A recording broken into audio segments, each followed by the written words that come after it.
I made it back in time, Cap. Hello? Hey, very nice. All right. 3 seconds to go on the countdown. Oh, did you set us live? Yeah, we're fucking live, baby. I think we're freaking live. We're live, mate. We better turn off Diablo 4 and record this fucking episode. Turn off this music. Get us in the old... There we go. G'day, Caging Runt. He's fucking back. Caging Grunt. We haven't seen you in ages, mate. We're talking about you last week. I've seen him. He's in the guild. I think you're in the guild, aren't you? Oh, you need to Caging? invite me. Yeah. Dude, I can't see that you're online, Cap. Oh, yeah, see because that I you're think I'm online. shown as offline. Are you online? Oh, I am. Oh, I was online. Yeah. I think I might have even invited your offline Cap Perth person. Maybe. Dude, I actually want to accept that before we go live because I'll Okay. forget. Do it. No worries, mate. Go for it. How are you, Caging? Welcome, Sukai. G'day, mate. How you going? So this is a very scuffed episode tonight because Pav isn't here, Hey. so I've got As long as it sounds all right. I think it sounds okay. Yeah, I think it sounds all right, mate. Was there any... Did you have a listen to the clip? No, I didn't. Hang on. All right, I think it's fine, mate. Currently, We sound... Actually, I might turn you up a little bit. I reckon. Yep, that sounds good. I think turn me up a little bit, and then we'll be good. Okay, Turn yeah, you up? dude, I know. Right, we're looking pretty even. Yeah, yeah, literally, Dan. Dan. It was like in Yes. the Facebook. Oh, I think I'm coming down with something. I think they call that a hangover. Yeah. Leon, My good friend. Social clan. Join a clan. Do I need to? Yeah, Invites. go join a clan. Yep. Grizzly IE, gaming buffet. I don't know why it's called that, but it's what it is. Grizzly's gaming buffet. 10 people in your clan. It's rocking in there. Yeah, we got some fucking legends in there. What do you get for being in a clan? Nothing. You can do things like when you're in parties, it'll put you in like clan chat and stuff. Things like that. Yeah. But I reckon they will integrate stuff. They did last time. It just took a while to get it happening, you know? Yeah. You know what Well, I I'm was saying saying? to Caging that they haven't even got the battle pass out yet. No, they don't. When are they fucking doing that? Dunno, We should that's save something this for important. the podcast, shouldn't we? Yeah, true. True, my good When is friend. that? Oh, it probably comes out with the actual release. Oh, maybe. Yes. Maybe. Because that will be when season 1 begins. Probs, eh? I think season 1's coming a little bit later. Season 1's coming in like a few weeks, apparently. Apparently. Now, I haven't got a drink, Cap. Can't hear you, Grizz. Your mic is muted. I'm hoping they can hear me. Are you on stream right now? I think you're fine. I think you're fine. Do we trust fucking Caging Runt? Do a cheeky Caging Runt. Now, I tried to join the clan. I think... you want me to get in and accept you or what? All right, I'm going to do that right now. Yeah, fucking oath. Go on. I've fallen for thanks, Sukai. Fuck. Never know whether to trust fucking Caging Runt or not. Fallen for the absolute classic. Fallen for the classic. Never trust Caging. That's it. Don't trust him. Well, I'm going to put on some lo-fi tunes. What the fuck's going on? Just while I accept you in the guild. Oh, Cap has disappeared. Sorry, guys. It's back. Why have I disappeared? Oh, right, with you. I'm doing real dodgy screen capture on you, mate. You know who is in the clan, though? BZA. Fuck, yeah. Oh, is he really? Yeah. I thought he would have been in a fucking... what do you call it? Clan. All right, just gonna... He'll be fucking level billion by now, surely. I think he's up there. Just going to accept Caging Captain First to the clan real quick.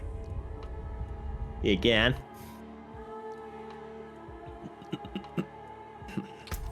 Fucking good game, though, huh? Oh, yeah. Oh, yeah. Oh, yeah. Oh, yeah. Oh, yeah. Someone playing Diablo. It's not me, Caging Runt. All right. Someone playing Diablo. Yeah, it's me. So I'm just going in to accept you to the clan. Yeah. Clan. Join Shit, request, yes. Captain Perth. Ooh, Yeah, BZA's level 51. Accept. There you go. Got a mate who's 53. Another bloke is 56. There you go, Cap. I've added you, mate. Yes. Couple of clanny boys. Oh, you know what? I don't reckon BZA is in the guild anymore. I reckon he might have fucked off. I think he has. I reckon he has. Can you fucking tell in the challenge? Can you tell when people have left or what? No, you can tell when people join, but you can't see when they left. Oh, getting out of here. Yep, let's start this podcast, eh? Hey. Yep. Stick sitting out, mate. Okay. Oh, fuck. 1 second, Cap. Before we do that, before we go. Edge. Just going to check everything. Got the right titles and shit? Yep. I think all we need to do is, well, we don't, Pav's going to get the VOD and sort it out tomorrow. So, yeah, I think all we need to do is just begin when we're ready. Man, that's fucking pretty easy. So, all right. Let me get a stopwatch going. All right, you ready? Yeah, mate. Are we gonna? Are you gonna? I'll just do it. Are you gonna sing the song or what? Yeah. All right. We'll do it. Do a 3, 2, 1, and then we'll sing it together, shall we? Yeah. All right. Yeah. All right. 3, 2, 1. I can't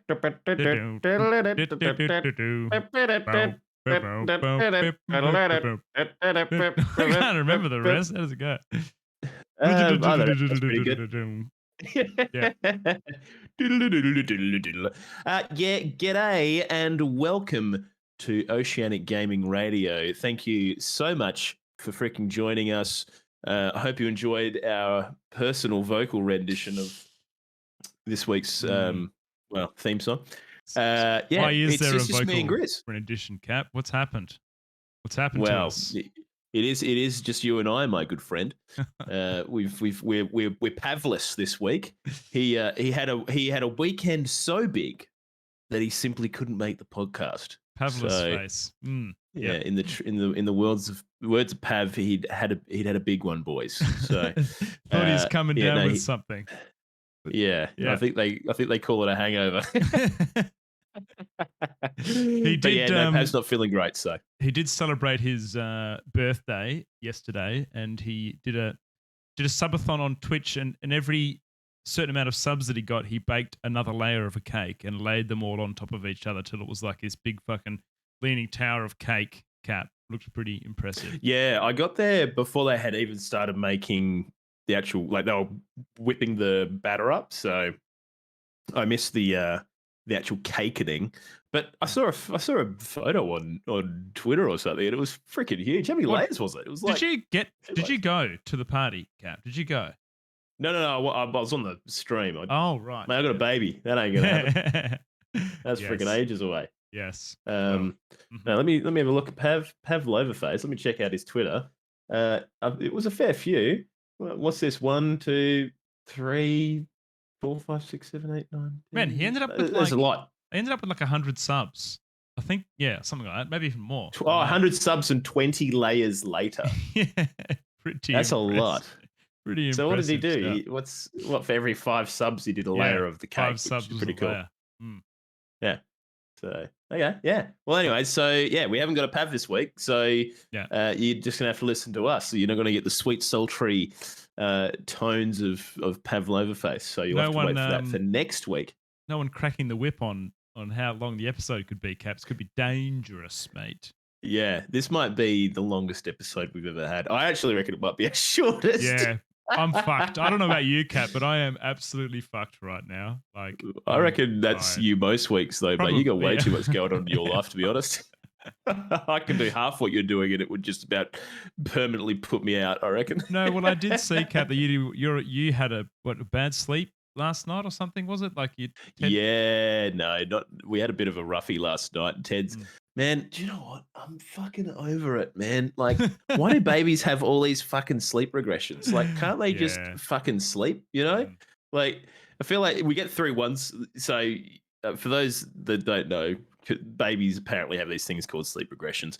Anyways, there's one that happens at 4 months. There's one that happens at 6 months, which may Yeah. or may not happen. And there's one that happens at 8 months. And there's another one that happens at fucking 10 months and then 14 months. And it's endless. It feels like by the time you've gotten through one, you're in another one. You know Yeah. what I mean? Honestly, mate. And then you put a couple of kids in the works and all of a sudden you've got like, it makes it even harder. But I reckon, Yeah. I mean, you look fantastic to me, Cap. Thanks, mate. Are you adjusting to the lack of sleep? Is that what's happening? Or Oh, dude, I actually reckon I am, yeah, 100% adjusted now. I think it's work days are a bit more difficult, but oh man, like you just, because Ted will wake up midway through the night, and then you think, fuck. Like last night, he woke up at about 11 o'clock and tried to get him back to sleep for about 20 minutes. And I thought, you're not fucking going back to sleep. So I just brought him to bed, and he sleeps better when he's with us. And so, having a bit of a sleep in there. And then he woke up at about 3 o'clock and he was like, blah, blah, blah, blah. And I was like, mate, is he talking away? Fucking sleep. Yeah, exactly. I love that. So, Mate. That's only going to get we're better going to get him too. back to sleep. Yeah. Oh, I know, mate. He's just found out that he can like yell. So he's just started yelling. Oh, yes. Not crying or anything, just yelling. Just making noise. He just yelling away. He just figured out that he's got a voice box, so he's like really extending it at the moment. It's hilarious. We're in the Coles Center today, and he's just going, and I'm like, mate, what are you doing? just hilarious. Yeah, funny though. It's all these little developmental things that he's been doing recently. Like I don't know if I said last week, but he's just figured out he's got like wrists. So it's like, if you're watching at home, he's doing this. He's like, turning the old hand. My freaking I've got a freaking axis here I can work with, not just these freaking fingers. And it's just I was changing him one day, and he was just couldn't believe it. He's got fucking wrists. Are the cats? Are the cats still? Cool. Does he still getting stoked about the cats, Cap? Or? Oh, big time loves the cats. Like whenever the cats are floating around, it's a problem. But we actually went into, because we didn't have an awful lot to do today in here in Perth this week. It's been, weekend it's been quite wet. Like last night we had pretty big thunderstorms and a lot of downfall in terms of rain. And then today was the same, right, Grizz? So I'll tell we kind of just floated around. Tell you my story last night. No, you carry on, but I'll tell you about the rain in a second after you. Oh, okay. We just needed indoor things to do, so we're like, we'll go to the shops, and then the shops were like literally out of control busy. So we thought, oh fuck it, we'll just come home and do our shopping that we need to do at the local supermarket. And then we saw the pet shop, and we're like, oh, let's go into the pet shop and show Ted all the fucking animals in there. Is he loving it in there or what? Oh man, he couldn't believe it. He could not believe it. It was unbelievable. And there was 3 kittens in there, and they were just going, like, they were way more animated than our cats ever are. And they were like trying to get to him, and he was just frothing it, man. It was hilarious. He was loving it. He would have been. Oh, dude, he wouldn't know what to do with himself. He'd probably go and eat the cat turds out of the cat litter tray, I reckon. So eat the poos out of it. You have to be careful. Yeah. But that was my weekend for the most part. I didn't really do anything else. Oh, I actually got really pissed on Friday night. Did you? What? Yeah, I did. Had too many Negronis, and I actually had a spew for the first time ever. No. So. Oh, what were you doing then? What was the occasion? There was no occasion. I like all of a sudden I'd been there for 2 hours and I'd had like 8 Negronis, and I was like, Jesus Christ. We need to catch up, Cap. We haven't had beers together for a long time. I mean, we talk every week, but we need an IRL fucking couple of beers, some gaming. Yeah, keen. Actually, dude, off topic, but Mikey's gonna come over in the next couple of weeks to come and play some Diablo. I know that you've got a baby, but I'll send you the invite, mate. If you can make it, it'll be great. Yeah, even if it's via the internet. We do something like that. Very true. Cap, I haven't told you this yet, but I came home. I played a gig on Friday night I didn't.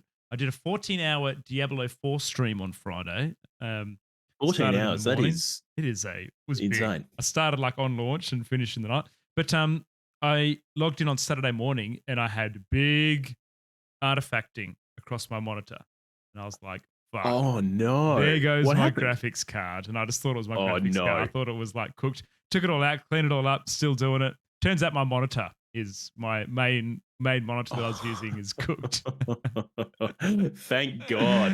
Yeah. Yeah, yeah. So I You don't unplugged. really want a graphics card to go. Oh, absolutely not, mate. I haven't got the money right now. I've just spent a heap of money on my drum kit. So, like, imagine Oh going to the man. wife, like, yeah, I could have lent you a 1080, but have you got a yeah, 1080, do still. you? There you go. Yeah, I've got an old PC. I've been meaning to like wipe everything off the hard drive and just try and flog it on Gumtree, but they haven't got around to it. It's one of those Mate, things you save it just for 10. can't be fucked. Set something up. Yeah, well, that was the other thing. But by then, mate, by the time he's PC gaming, the 1080 is going to be like, his freaking toaster will be producing better graphics than that, Very, probably. I reckon. very true. Very true. So, Yeah. but what else did you get up to on Well, it your was weekend, Grizzly? wet, wild, and woolly last night, mate. We had a Yeah. gig in Yep. Leaderville and trying to load into this Oh, tiny little bar, getting all the gear out. But before I even got inside, I was absolutely just soaked. Like my jeans were wet and I had like a leather jacket on, so I managed to save my top half okay, but it was just insane. Coming into the city, man, the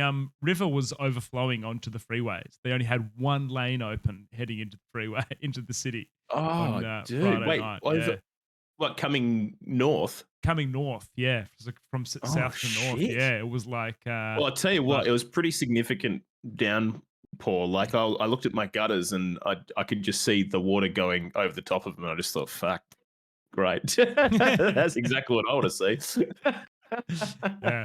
Very good. Yeah. Well, and I also had a mate down the road from me who said that his, you know how you've got those little holes in your window that release the water in case it gets inside the sill? Yeah. Mm-hmm. Mm-hmm. Yeah, basically that had They full. overflowed. So, Oh no. yeah, which is That brutal awful, because yeah. it's coming on inside, my friend. Oh, So hot day. he had to drill his weep holes. So yeah, Nice. re-drill the old weep hole, classic. But I think it reminded me that, oh man, Cap, you meant to have done your gutters by now, mate. Which is just one of those things I never fucking do each year. Yeah. Scrambling to go and do it. Get in As there. soon as something like this happens. Oh well, Mm. what do you freaking do, I Grizzly? like it, mate. It's Any of the- perfect Diablo 4 weather cap, isn't it? Perfect. well, you're not bloody wrong, mate. And I've been playing a fair bit, not out of Mm. control amounts, but I've been trying to squeeze in as much as I possibly can. But Yeah. well, we'll save that for the Yeah. main part of the show. But Absolutely. anything else you want to report from your weekend, mate? No, Or mate. you're signing off on All that good. one. Signing off on that one. Got to play my new drum kit twice and fucking loved it both times.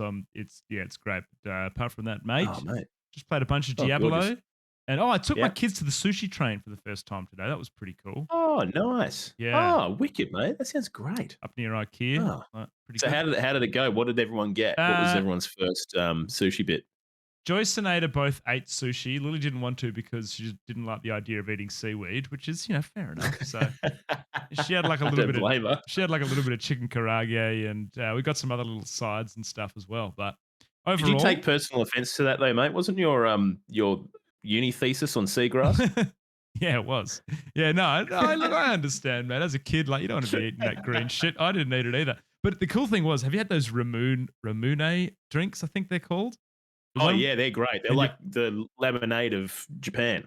Yeah, exactly. And you like pop the little marble into the bottle and kind of drink away. So Yeah, they're great, mate. that was a bit of a hit. You can get That was different good. flavors, like the blue one's really good, but they've got a green one, which I think is green. Yeah, well maybe it's It's a no, they melon definitely got a one. green one. So they had strawberry and melon. watermelon and original there, and I think we got a Oh, watermelon man. and a couple of strawberries, and yeah, it was pretty good, mate. Real nice. Yeah, beauty, mate. Oh, dad of the year right there. Keen as. Well, I hope you take me next time, mate. So, Yeah, let's do it. but yeah, that sounds brilliant. I actually also remembered on Saturday, me and a couple of mates went and bought a bunch of craft beers down at our local what do you call it? Freaking bottle shop. Weren't you fucking That was the other hungover thing on that- Saturday, Cap, or what? I was, but by the afternoon, I bounced back Oh, mate. somehow. because normally that doesn't happen to me. We're talking earlier in the pre-show with Caging Runt that, these days it's like a 2 to 3 day ordeal when you're hungover. But for me, sometimes it's even longer than that. But Oh, I was mate. actually okay. You're all right? You feeling Surprising. okay? Are you feeling a little bit worse for wear now or No, you're I'm okay? all right. I'm all right, Pretty good. actually. Yeah, no, I'm just cruising. I'm a little bit. I think I'm just a bit cooked from last night, to be honest, because that was probably maybe 4 hours sleep total, which not my optimum amount. My optimum is probably 6 to 7, so I'm a little bit under. But you just got to keep cracking on, mate. That's what being a dad's all about. So you just get up and get on with it.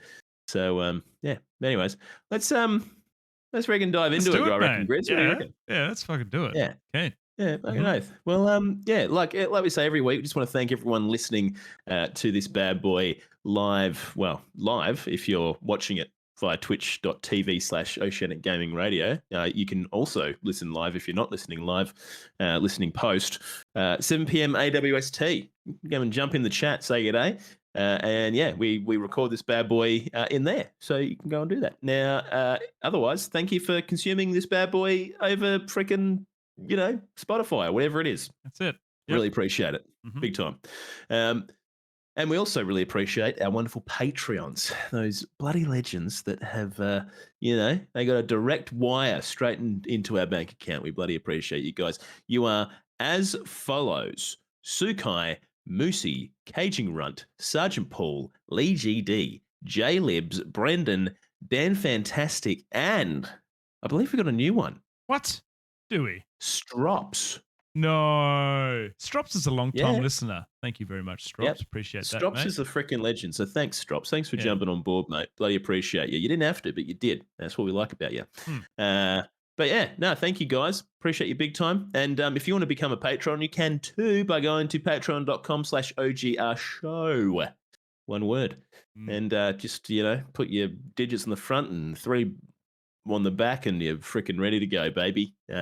Money straight towards Pav's freaking cocktail bar tab every weekend. So, got to pay that off somehow. But yeah, so there you go. Appreciate you. Now, pretty big, well, no, you know what? Actually, this is a pretty small week in terms of news. It was really. quite small. I was kind of not a lot out there. Yeah, I was kind of struggling to get any big major topics this week, but we've know kind what of, I think it is, Cap? What's that? Everyone's playing Diablo 4, mate. Yeah, people are A, not reporting the news, or B, they're not making any news because they're too busy playing C, Diablo 4. That's right. Which is on our freaking quest log this week, may I just say. Hopefully you can hear that. Oh, definitely not. No, can't hear it. No, cool. Okay. Yeah, I think your noise suppression just bumped it out of your mic signal altogether. But okay, well, just picture it. Picture it in your mind. Imagine we had the quest log sounds playing. So this is what happens when Pav's not here. We fucking scuff everything. That's all right. Don't worry about it. 2 major things on the quest log tonight. Quest 1, we're going to be talking about the Diablo 4, bit of a review roundup. Okay, and we're also going to be talking about some AI games related stuff that's happened recently, and just kind of a bit of a chat about it. AI, artificial intelligence. So yeah, let's start off with Diablo 4, Grizzly. Yes. Let's dive straight in, my good friend. So, Diablo 4 early access released last Friday, which was the 2nd of June. And looks like OpenCritic is working a bit of magic, Grizzler. It's 89 percent average, 96% critics recommend. It's got a mighty OpenCritic rating. Just having a bit of a squeeze through some of the recent ones, and it seems to be performing pretty well. It's reviewing very well. And I also like to say, Cap, it's releasing for the Pories out there tomorrow, the 6th. So there you go. But Cap, it's reviewing very well. And just this little snippet here, I think this is from the IGN review, and I kind of agree with the statement as a summation. Diablo 4 doesn't do much to reinvent ARPGs or push the boundaries of the genre its series helped pioneer. But the tweaks, improvements, and borrowed ideas it does introduce have forged the latest model into the best Diablo built. And so far from what I've played, I would tend to agree with that without seeing the end game. But yeah, it's so nice to play, Cap. There's a lot to love Yeah. about it so far, for sure. Yeah, no, I'm definitely enjoying my time with it. I think, well, my time thus far is pretty much reflected there. Hmm. I mean, most people. So I'm just going to read one from Paul Tassi, who's a big Destiny 2 player, writes for Forbes as well. It says, though in theory, an end game playthrough of Diablo 4 is probably 100 200 hours across a larger span of Wow. classes. Yep. I feel like I can judge what I've seen. My impressions are overwhelmingly positive based on what I've experienced so far, from map to gameplay to the new systems, etc. Yada yada yada, blah blah blah blah blah. Yes, I think you're going to like Diablo. Mm. I think obviously one thing to note about the end game is that this is a game as a service, so that's going to be it's going to evolve as time goes on. Mm. Hmm. At So least we obviously, have an end people are game, reviewing. Cap. Like Well, that's the thing, mate. D3 was And released so bare bones, man. The end game was yeah, just a story mode, and that's it. So, yeah. um, Yeah, well, and that's what I mean. It's nice to have something to sort of go straight into. I, I, I But I mean, where definitely. should we begin, Grizz? Should we freaking? Well, I What do you think we want to talk should. about? I think we should start on the servers and the actual the release itself, Yeah, or the yep, pre-release itself, and a little bit of feedback on that. And I guess overarching on this, Cap, and I'll come back to this point a couple of times. But I do feel yep, like this time around, Blizzard have tried their hardest to um, incorporate learnings from previously failed ideas and bits and pieces, and mhm, generally make pretty good design choices. And I reckon that the way that they've released the game, and maybe some of the server bits and pieces they've adopted, generally pretty good. I don't know about you, Cap, but I had zero problems playing on launch. Literally from the time the game dropped, I didn't suffer any wait times or anything, and the server stability was generally pretty good. I had a couple of moments where I would like lag around a little bit. bit of Um, elastic banding kind of thing. yeah, but nothing severe enough to really throw me off. How do Yeah, you feel about it? Have you had any no, issues? I've had literally zero issues. I think the only issue I had was when I first opened the game, it didn't seem to want to like load into the character selection screen, which obviously isn't a server issue as far as I'm aware. It might be, but I don't think it is.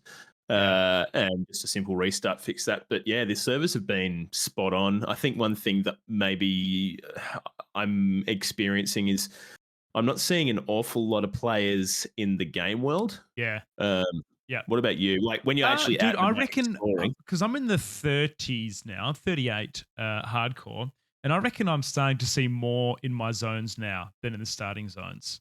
So I don't know That's whether that's interesting, isn't it? yeah, yeah, absolutely. And I didn't realize this, but if you press Mm. escape and you can have a look, I think there's a friends and a clan. Then there's actually another tab that is players near you, and you can actually see a list of the people that are zoned into your zone as well. I've been kind of taking a little bit of a note to see when I'm out and about who's around, but yeah, I'd agree with that. Like sometimes you get to a public event, you're the only person there, eh, Cap? And I wonder whether that Yeah. will be solved over Well, that's the time. thing. I do wonder maybe if the I do wonder if the reason the servers have been so good is because you're kind of just being solo instanced Yeah, everywhere. but you know what, man? I mean, I'm seeing a few people here and there, I but honestly don't mind that. But you look at, I'm just going to no. give this example here, Cap. In 2012, Blizzard released D3, and I Mhm. don't know if you remember this, but it was one of the most shocking releases ever. They Blizzard absolutely underestimated the server pressure, and the game was unplayable for the first 48 hours of the release window.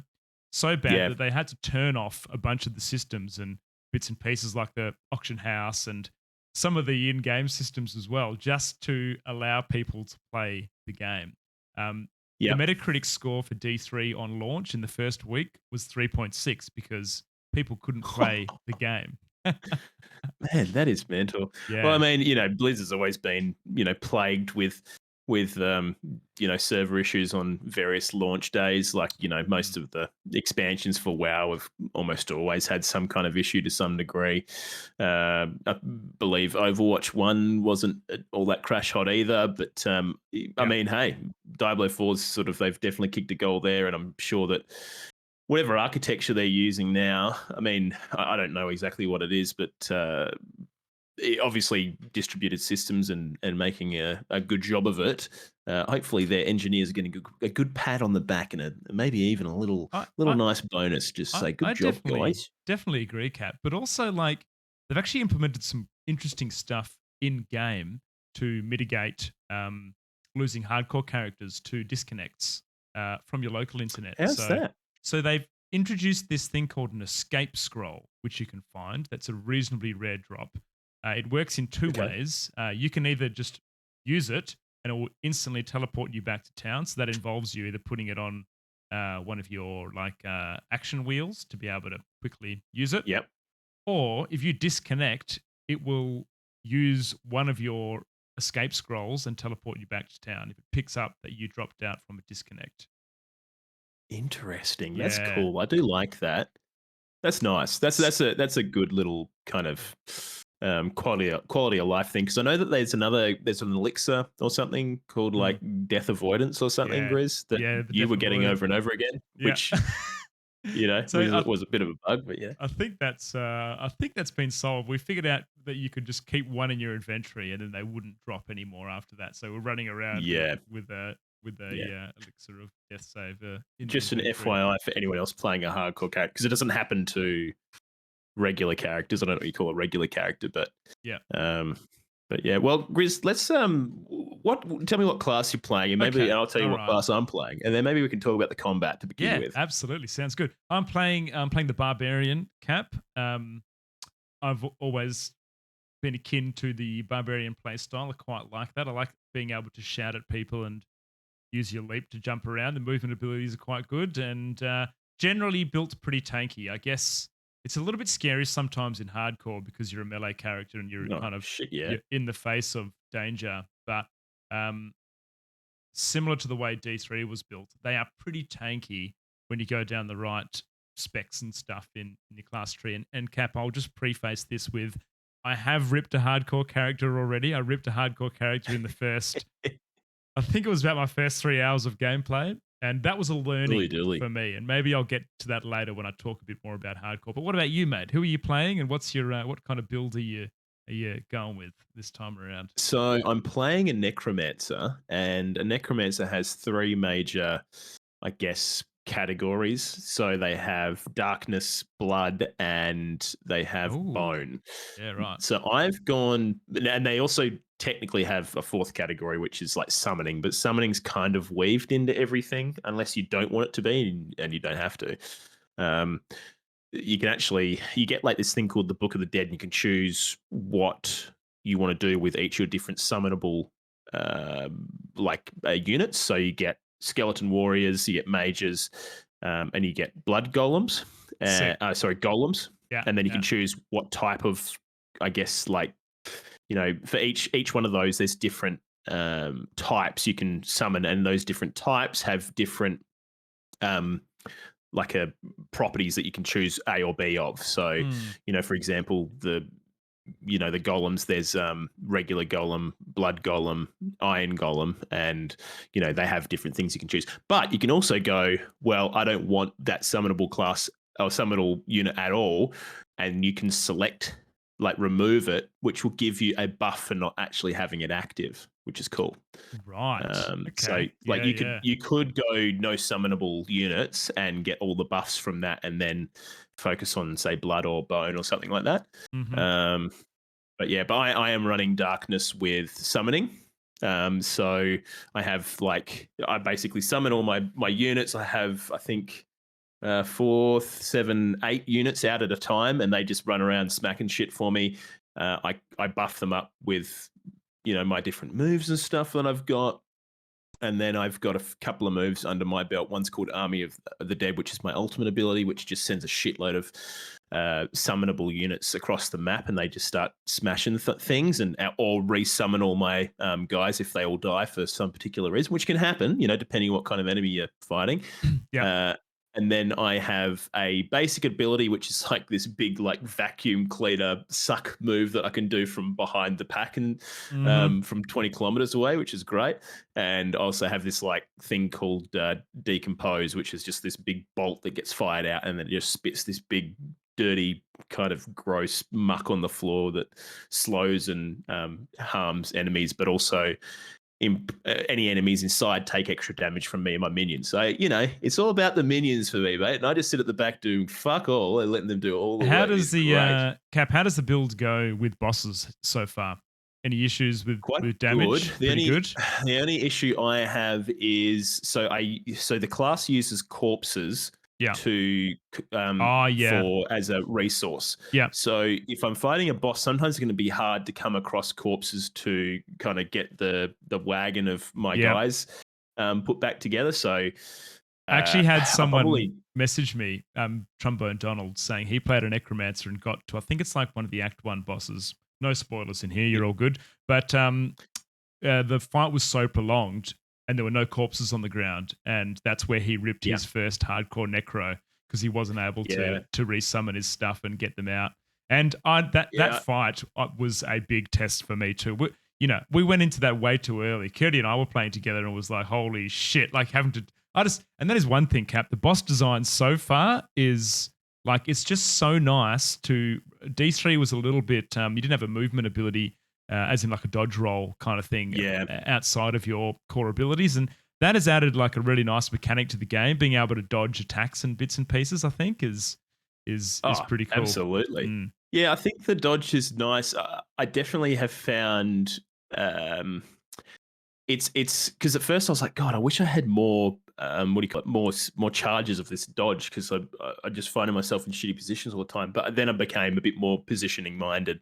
So you can get multiple important. charges of your dodge. You Spoiler. can. Obviously, it depends on your gear though, right? Yeah, or through gear. If you can pick it out.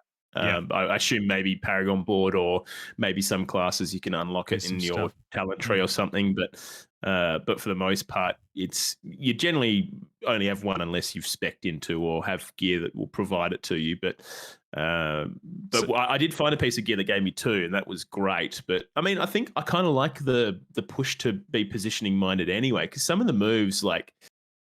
You kind of need to be careful of when it comes to bosses, because I kind of feel like with D4 Grizz, the bosses are more positioning based. Absolutely. I don't know. I feel like I'm not just like trying to bum rush them with my different ability sets and trying to just output as much damage as possible. I actually have to think a little bit harder about what I'm doing. So in hardcore, 100% Cap, and I'll just quickly talk about how I died the first time, and then I'll talk about preserving certain abilities. But the CC in Diablo 4 is the crowd control abilities of enemies is different in Diablo 4 than any previous Diablo that I've played. You can get stun locked by someone, and it's not as telegraphed as because in D3, like when someone's got an ice affix or even the jailer, you'll see something on the ground before it happens to you, and then all of a sudden you're CC'd and you break out of it. So when I made my first character Cap, I was level 9, and I didn't have an ability that gave me unstoppable, which makes you immune to crowd control effects. And I basically got stun locked by just a random elite minion, and then everyone crowded around me, and I was literally just sitting there for like 3 or 4 seconds, and they were all just pummeling me. So I've had a couple of moments like that myself because I have died a couple. I'm not playing hardcore; I'm playing regular, but I've had a couple of moments like that. And I've been like, "Oh shit!" Yeah, like you do just get in over your head, and it's I'm like, not even playing melee characters, so But I will say, Cap, the way that the skill trees work. And the way that the legendaries kind of work as well and give you these really strong ability modifiers, I find that nearly everyone that I'm speaking to is playing their class a slightly different way. I don't know how this is going to go in the end game, but I feel like the Paragon board is going to be so large that, D3, you would have these builds, and they were the builds that people were on the top of the leaderboards with, and that's what people were using. That's what people were using for those. Same seasons. with WoW, right? You'd build your character to, whatever template it is that's perceived to be the best damage dealing, and I'm sure we'll probably hit that eventually. I'm sure but it's kind of nice. They will. Oh, it's so open, man. I've got this build right now that I kind of like theory crafted this thing offline before I started playing because I really wanted to keep survivability in mind, and then some things didn't quite play out like I thought they did, and then I've got this build now that I'm really happy with, and it's based on a mechanic that I didn't really think about, but it's essentially generating as much of my resources as I can. For a barbarian, you don't have mana, so to speak. You got to generate your resource before you can spend it. But the build I've got Yeah. is generate as much resources as you can and then spend it all as quickly as you can. And Yeah. I've got a couple of talents in my tree that give you life based on the percentage of your resource that you've spent. So it's a real. If you're in the middle of everything and you pop all your cooldowns and you're just spending all your resource, your health just keeps getting topped up and topped up. And for hardcore, the survivability aspect of that alone is just really nice. Like I figured out this build is it's really sustainable and it's good, not bad. Yeah, that's great. And it's nice to be able to theory craft, I guess, at this level because the game hasn't pigeonholed itself into like a really strict kind of end game. I'm just going to say yet. Yeah. But it is. I think the cool thing as well, Grizz, is like the game plays out much differently to like an MMO like World of Warcraft or whatever else, where you are having items that drop for you, and you kind of you obviously can pick out a talent tree, but sometimes you might go, Yeah. well, I've got this really nice legendary that like dropped for me recently. Yep. And I probably want to try and synergize with that.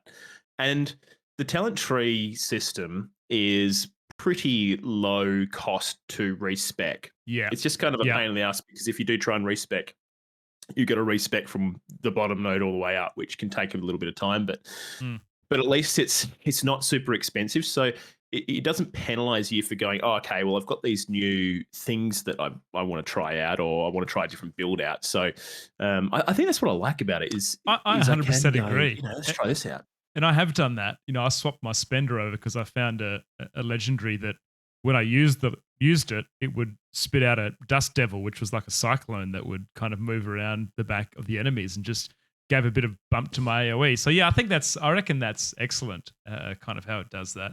But yeah. Cap, I wanted to talk about the general atmosphere of the game a little bit as well, because we kind of saw it in the trailers, and I didn't play the beta in bits and pieces, so it was kind of like first time dipping my toes into this. But I definitely agree that it's gone back to its roots a lot. D3 was really saturated with colors and less gore, and I kind of almost felt like a little bit more meaningless as you're working through the hordes of enemies. Whereas I'm noticing in Diablo 4, mate, the environments, like you see like disemboweled horses and, people that are missing heads and other bits and pieces. And then even some of the quest lines are really dark as well. You're looking for, I won't spoil too much, but you're looking for someone's husband, and then you might find him somewhere and he's like turned into this horrific demon. But a lot of the lore and storytelling is a lot darker, and absolutely. I find myself, as not a lore person, but getting more invested in the stories as well when it's told this way. What are your thoughts, Cap, across the atmosphere? Definitely agree. I think it just seems a little less frivolous and not maybe frivolous isn't the right word, but it just feels a little bit more I don't know, like dark and brooding, I guess. But and when you have these stories from these people in that world, they feel a little bit more realistic as to like what it might feel like to be a person in that world. Like it kind of reminds me of like the Warhammer 40k approach, where like basically everyone but the hero's life in that world is absolute fucking garbage. How do people live in the towns? There's like fucking killer snakes and like beastmen just thing outside of the town. Pretty hectic. Yeah, like but that's the thing. Like you're kind of talking to NPCs, and they're just like, "Man, life fucking sucks," and you're like, "Yeah, your life does fucking suck." Like, and they just try and do these little acts of kindness for them, and they're genuinely happy. Which obviously they're an NPC, but I think they've done a really good job of providing, like good, solid side quests as well. I've done a couple that I've been like, man, this is fun, and some that have kind of led into other, like there are side quests, but it's a side quest within. It's got a series of quests in that sort of path. So that's been really fun. But I think the lore itself is really good anyway. I mean, Diablo's got a really great sort of demons versus angels lore anyway, but I think they've iterated really nicely on it, and the whole kind of creation story that's kind of being played out, and because you're basically chasing after one of the creators of the the human plane of existence in Sanctuary or Diablo, and yeah, it's just kind of chasing Lilith, this archdemon, and it's really fucking cool. And you're She's right, like you hectic, hey, isn't it? oh Like some of yeah, the stuff that happened early on, it's just like, yeah, oh, yeah, sheesh. yeah. It's Mm, just a lot more brutal, I think, and I'm really appreciating that approach to what is a brutal yeah, like subject matter and yeah. not really What was it about kind of Diablo coding 3? it. I couldn't even tell you any of the story components of Diablo 3. I didn't pay any attention to it, even Uh, through the acts. Um, Material fell. It was a meteor, yeah. and then Diablo showed up at the very end. Okay. Yeah. I definitely feel this has captured me a little bit more. I'm not a lore person at all. Yeah. But yeah, No, so I definitely agree with you, mate. Yeah, mm, definitely think that this story's been much more interesting. I'm on the third act, so I've done the first major area, second major area, and the third oh major yeah, area, yeah. and each one's been great so far. I've been really liking, and even the characters I think are just really good. I mean, Deckard Cain's a fucking classic, but Mm. Lorith, the new guy, has got a sick voice. And the voice acting's been really good, and yeah, I just think just much better characters this So time I'm around. actually Much better. taking a different approach, Cap. I'm not doing any of the main story. I'm going and doing all the Renown and the Ah, quests only because the main story, I think the bosses are brutal, and yeah, also the unlocks that I get from the Renown are unlocked across the board. So I'm already anticipating I'm going to rip this yeah, hardcore character, so I can come makes back in with the sense. next one and not I've been start from kind the of doing a start. bit of that myself, not Yeah. because of your reasoning, just because I do my usual. If I see a side quest, I have to do it, and then, but I Mm. have been trying to pull myself away from the side quest just to get some of the story done because I want my freaking horse, man. Yeah, I want my yeah, freaking yeah. horse. You don't get it till a bit later. Um, Yeah, Now, Cap, one thing that I've noticed about this, right, is I feel like Blizzard have developed this game and it kind of bridges the gap, uh, offering things for any level of gamer. Um, now I'm going to give the example of the difference between Diablo 2 and Diablo 3. Diablo 3, I feel like, had this transition that World of Warcraft was also going through at the same time, making the game accessible to a broader community of people by simplifying things. WoW kind of reduced a lot of, gave the classes a lot of basically any option. You could be a DPS or a tank or a healer, and that kind of class specific bit kind of went away. And Diablo 3 kind of did a very similar thing where you would have the skill trees were limited. You weren't really specking into stats and other bits and pieces. I reckon Diablo 4 has done an interesting one here, Kat, because I feel like you want to play hardcore, you can play hardcore. If you want to dig your heads into the stats, you can actually go into the menu and give add full stats so you can see the yeah, breakdown of all your advanced. items, advanced Yeah, stats and bits and pieces. And if you really want to start min-maxing, you can. And if you're playing hardcore, you want to look at that stuff and you want to kind of know exactly what you're losing and adding for each item. So I feel like they have, because there was obviously a big group of people that went from Diablo 2 to Path of Exile because Diablo 3 wasn't ticking that box enough for them. But I feel like so far from what I've played of Diablo 4, it really is offering a lot of ways to play the game. A lot of min maxing for those people that are into the stats and bits and pieces. But also, if you're a new yeah, player or and just want just to go play fully softcore, cash. yeah, casual, get in there and Yeah, hit some monsters. You go for it. It's intuitive enough. And even at the start screen, Cap, it's like, have you played an action RPG before? I can't remember if that was the exact wording. Or have you played a Diablo game? And you click those boxes, depending on the one you pick, it's going to give you different tutorial modes through the game and as well, tooltips. Yeah, and tooltips yeah, and bits and pieces. So I thought that was I think that's a pretty big win so far. I haven't heard yeah.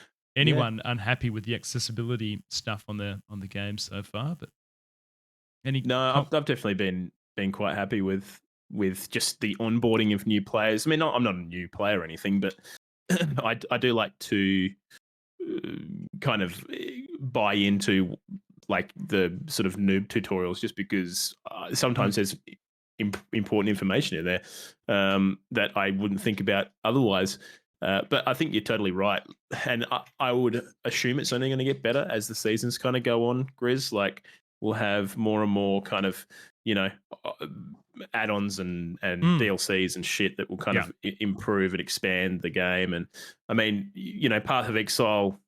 is so popular because it's been around for so long, right? And obviously Yeah, Diablo is a yeah. popular franchise as well, but these games tend to expand and, become, I've actually the enjoyed the lack of hand holding, Cap. yeah, Diablo 3 held your hand a bit, but even things like, I don't know if you noticed this, mate, but if when you first start fighting elites in Diablo 4, it doesn't tell you what affix they've got. It's just got the symbol, and you've got to kind of yeah, piece it together. If once you yeah. kill more, it starts actually writing them out for you. Oh, I didn't know that, but it Yeah. makes sense because I have run into things and thought, oh, what are you going to do? Yeah, So what that is this? yeah. And then I was thinking, I was like, oh, well, this one says mortar, so obviously it's firing mortars. Mm. And yeah, you must be how it works. That it obviously kind of like drip feeds it to you. Yeah, it's cool. I like it. there's a lot in there. There's a lot of little, I'm not going to spoil anything, but there's a lot of like classic Blizzard secrets in there. We had the treasure goblins and other bits and pieces, but there's already a Yeah. couple that I've come across on the TikTok, and maybe in a couple of weeks we can talk about some of those and let people figure it out. But there is stuff in the world that requires you to do certain things to Cow unlock level certain little bits and pieces. No, it's just like random little snippets. Like, things. yeah, Okay. things. Mate, I'll Interesting. tell you after the episode if you're interested to know, because it's Okay. Yeah, kind definitely of cool. interested to know. Yeah, Yeah, some yeah, that sounds great. little things. Cap, how did it Yeah. run on your PC, mate? Any Runs problems? amazingly. Yeah. No issues at all. I've got it on PC and I'm also playing it on Steam Deck, and so Oh, the how's it on the Steam Deck, mate? fine, yeah, no Yeah. issues. I run it on low just because the Steam Deck's a handheld, so Mm. but it's great. It looks a bit garbage when you load in because your character's got these kind of low res textures, but once you're in there, like it's fine. It's great. It's It's just player, right? just Yeah. Are you Diablo playing in on bed. your computer? Are you playing on controller? Because Yeah, that's yeah, you because are. Yeah, I, fi- yeah. I figured it makes more sense because I'm going to be playing between both platforms, so Yeah. easier just to stick to controller. And I don't know, I'm finding controller to be, pretty. Well, I'm quite preferring it Well, actually. Bajo Um, posted a tweet today saying Diablo 4 is better on controller than keyboard and mouse, and it was a I'm with Bajo. little bit controversial, but yeah.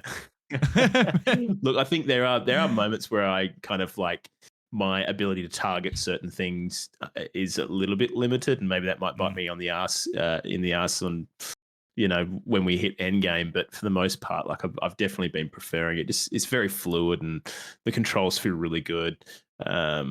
So mm. yeah, look, I'm really enjoying the controller. I think it's the fairly classic setup of like, well, that's one thing is like your right thumbstick is just not used for anything Is that basically. right? Yeah. So Okay. Okay.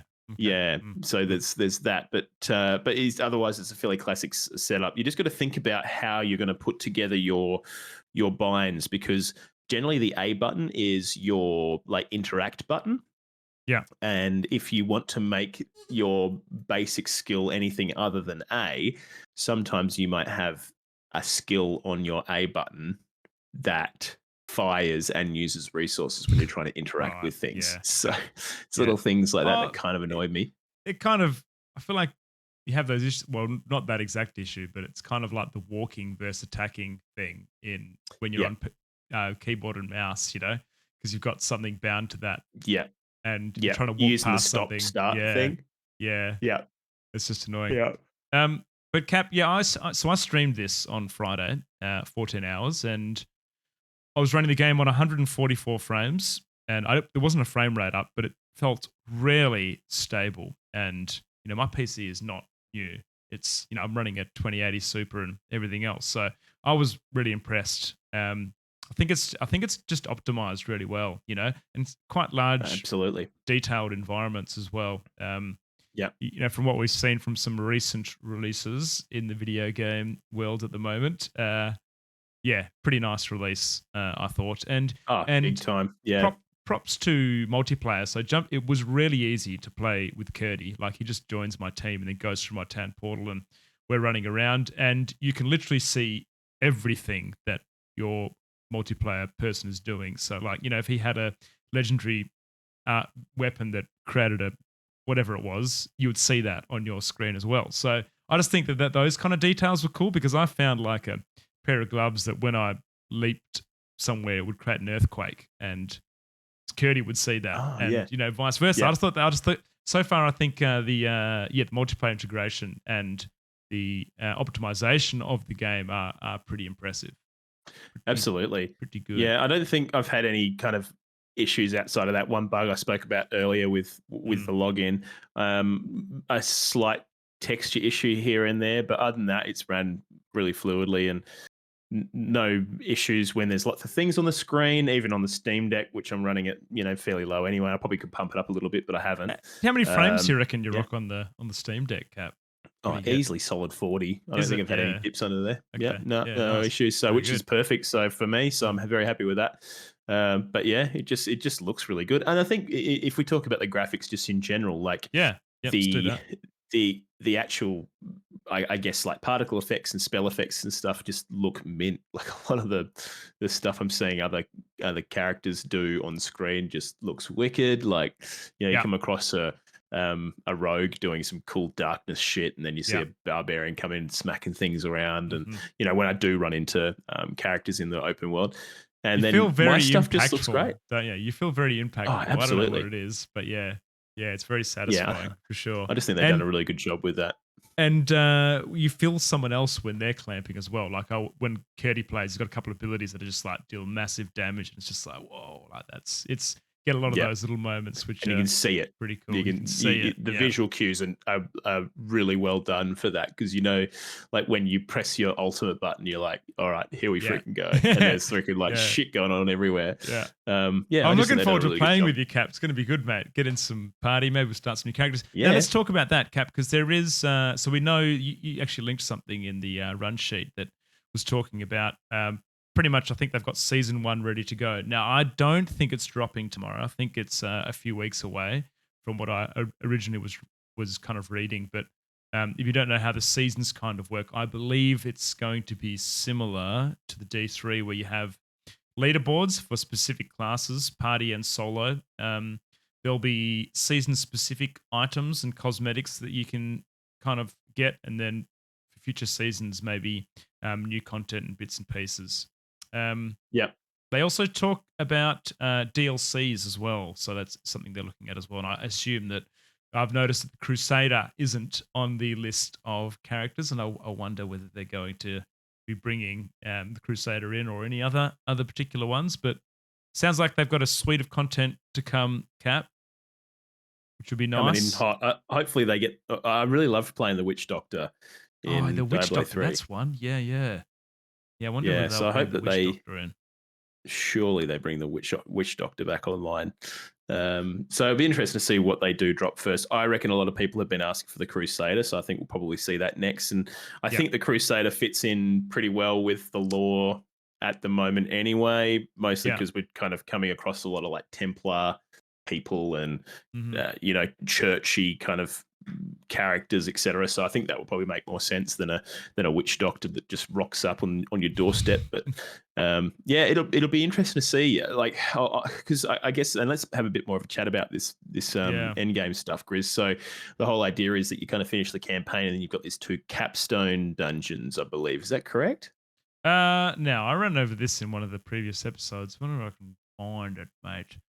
Yes, Yeah, they have capstone dungeons, but I thought it relied on um dropping like a certain like map or something dungeon type for you to then go do that. So it will depend on what dungeon you can do. Or is capstone the dungeon yeah. when you do when you first finish reaching max I level? think I think they're like I think the capstone dungeons are basically like a DPS and vitality check basically, and just Yeah. a skill check to get you into the next set Oh of yeah, so stuff. it's the So nightmare dungeons, which is the real end game. So yeah, yeah, you're right. I think the capstone dungeon dude gives you access to the Paragon board and nightmare dungeons. It's just kind of like it's like a check to make sure that you're ready yeah, to go for those. Um, yeah, and then I believe you need to collect a certain resource for you to access the nightmare dungeons. I think, and that's where all the stuff kind of starts to happen in there. yeah. And then you've got like world events like the Helltide where you get more shit as well, and that's an in game kind of thing. And Hmm. so there's a fair bit of stuff going on. Plus, they actually have, you know, world bosses as well that you can go and So engage scared. in with your mates Have or they got just those whoever's yet, rocking up. dude? I have not seen those around, but I'm very careful with where I go and what I do. So I don't know. Yeah, I believe Uh, I saw a thing on Facebook. It was like 2 hours from this post, there's the Avarice, the world boss, will be spawning in Diablo Oh 4. yeah, right. So I Okay. do believe it is floating around. I don't know if you need to kind of get to a certain point in the Mhm, campaign or something to unlock mhm. that, but and if that's the case, I'm almost certainly haven't. But Yeah. um, yeah, Cap, so on monetization. So we know that a battle pass is coming. We're not sure when that's going to be released. Potentially tomorrow, or maybe with the season one. But one thing that I noticed, mate, was you know how in like Diablo Immoral, they just stuck that shop face in your everywhere. everywhere. You would. It doesn't matter where you go. You start the game, the shop face is there, and you've got to click the X to get out of it, and it was basically everywhere. I have not opened the shop tab, and it hasn't been pushed onto me yet. Yeah, I've opened it, but What was it it hasn't like? been pushed. What do you?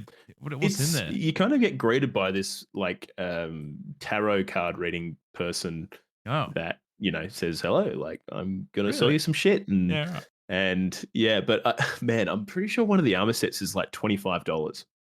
Jesus. Like, Okay. yeah, like it's Well, I mean, the nuts. Arcanas in Diablo in Dota are pretty expensive too. They're like $25.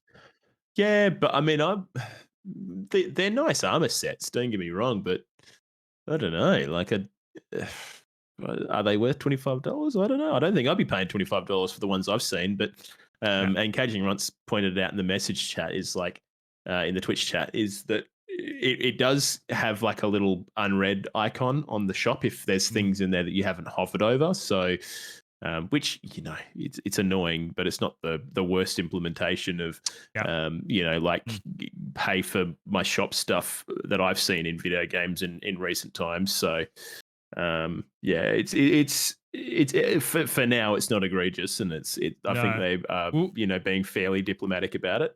yeah. We'll see what happens when they start bringing out the battle pass and what the buy-in cost for the battle pass is, and what do you get, and other bits and pieces. Is there any like Yeah. Well, XP buffs or stuff they like did that? announce that they've got 2 tracks for the battle pass.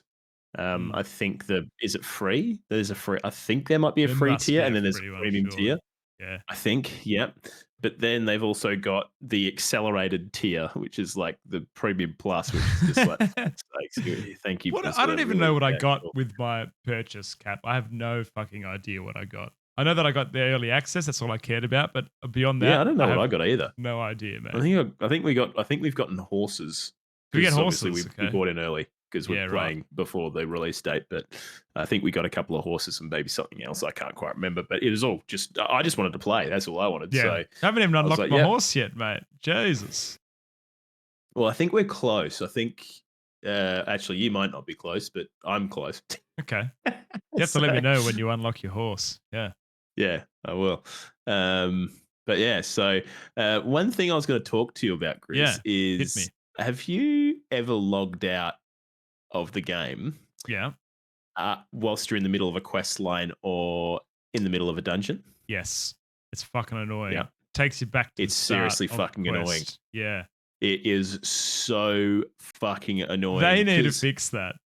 dude, I don't know what they are thinking, but like, Uh, I'm a dad, so often I have to put my controller down or, it's time to get off the PC and I'm in the middle of a fucking dungeon or something. And it's, well, here's I the can't thing, just, Cap, because the game doesn't stop when you press escape either.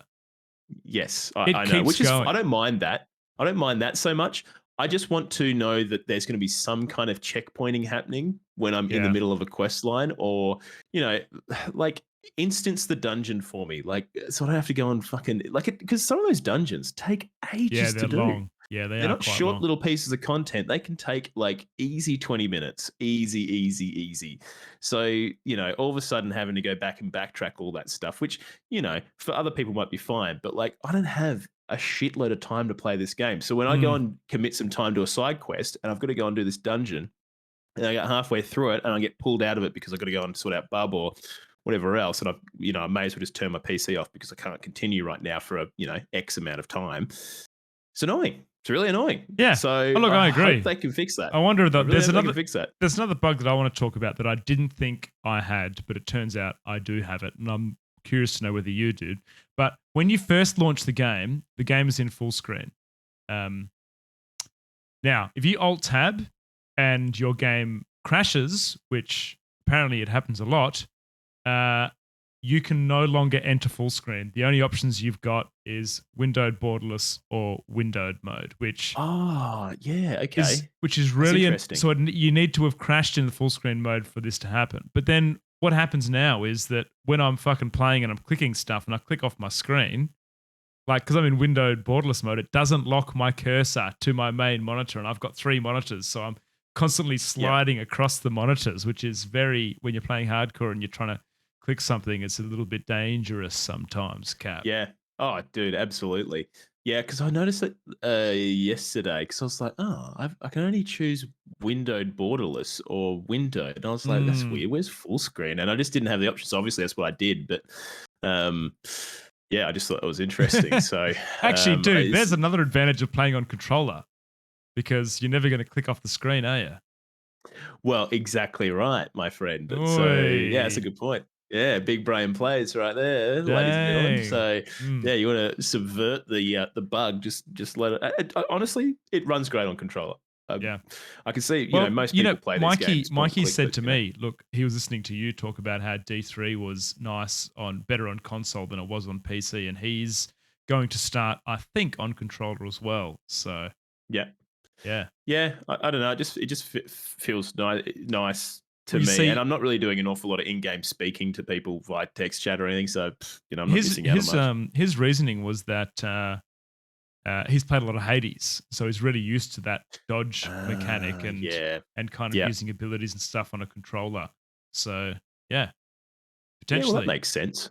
Hmm. Yeah.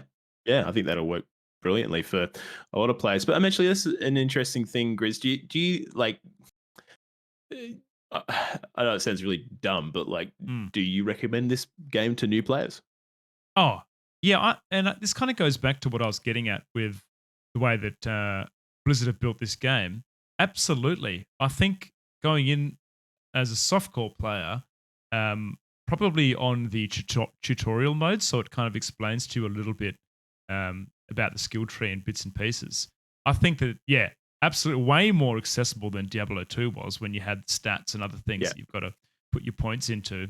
Um, I think this offers the best of both worlds. You know, your min maxer RPG veteran that wants to play and rarely dig their heads into the stats and wants to tick those toolboxes that give you the full item descriptions, or someone who wants to come in and bust out some softcore and kill some enemies and work their way through the story and enjoy it. I think absolutely. I think it does a really Yeah. good job of accessibility features for both, which credit Yeah. to Blizzard on that one, I reckon. What do you think, mate? What's your take on that? Yeah, I definitely agree with you. I think one thing I will say is like, I think ARPGs aren't for everyone because their Mm, base game loop is so closely tied to every single part of the game. So, yeah. like, I think it can be, and it's happened to me in the past, is like Diablo for me can literally almost make me feel like I want to go to bed because you can like honestly just kind of completely be devoid of any thinking because it is just you running around, smashing your buttons in the same similar way over and over again. Mm, Um, but I think there's enough in this game that kind of they bridge that with the lore a lot better, and the is kind of I think we talk about how shit games as a service are these days, but I think the actual approach to games as a service for Diablo 4 works well to give that, you know, fairly tired game loop of ARPGs, yeah. give it a bit more meaning and a bit more interesting dynamics. Most of the time it is you running around in long passageways, just fucking shooting or smashing monsters over and over Hmm. again with the same few buttons. But then they're adding some more layers on top of that that actually gives you a bit more interest. So, look, the game won't be for everyone because ultimately that is the game loop. But if you do like the itemization, you like the approach to dungeons, and I guess kind of building up your character, Yeah. What's your trying harder power? What's content. your power spike go up when you find, some specific Yeah, little that piece? special little piece of armor that you wanted. Yeah, Mm, even mm. just like I guess because there's I think they're probably looking at raids because Immortal had raids, Yeah. so things like that. Multiplayer within Diablo 4 is going to be a lot of fun, I think. So I'm looking forward to getting to that stage when I'm not just mainlining the story, Yeah. but yeah, I think ultimately, yeah, I think this is a lot of fun. So people should give it a crack if they think they might like it. But Absolutely, yeah. mate. Have you got anything else you want to talk about with Diablo Yeah. 4, Grizz? I think I've Look, kind of gotten everything off my chest. yep, covered everything that I wanted to talk about. Absolutely everything. I guess takeaway for me is that I kind of do feel that this is the best Diablo game at the moment.